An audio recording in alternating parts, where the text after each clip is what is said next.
օրական տասնյակ մարդկանց հանձնարարում են, որ օգնություն ցույց տան, եւ ես հետևում եմ այդ մարդկանց հետ ինչ է տեղի ունենում։ Ոչ մի բան, իրանք նորից են այդ նույն նամակը գրում։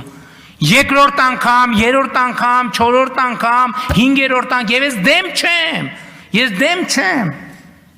Ես ուզում եմ հասկանամ, այս մարդկանց կյանքում ինչ է փոխվելու, ինչ է փոխվել։ Եվ մենք մարդկանց այդ օգնություններով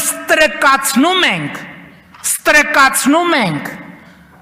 Այդ ձեր իշխանության քաղաքական գիծն է եղել, որ լավ է 5000 դրամ արա քաղաքական դրախտ է։ 5000 դրամով կարելի է մարդուն ոնց ասեց կառավարել։ Բա այդ է եղել ձեր ամբողջ քաղաքականությունը։ Բա եթե ձեզ համար կրթությունը կարևոր էր, ինչ ենք մենք այսօր ընկել բան, դպրոց ու մանկապարտեզ կառուցելու մասին խոսում։ Երկրում տասնյակ դպրոցներ, հարյուրավոր դպրոցներ բան չունեն, մարզադահլիճ չունեն, որ երեխեքը բան ֆիզկուլտուրա անեն։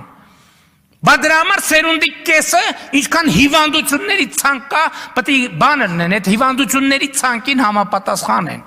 Բա Ղարաբաղի մասին գոռալով չի։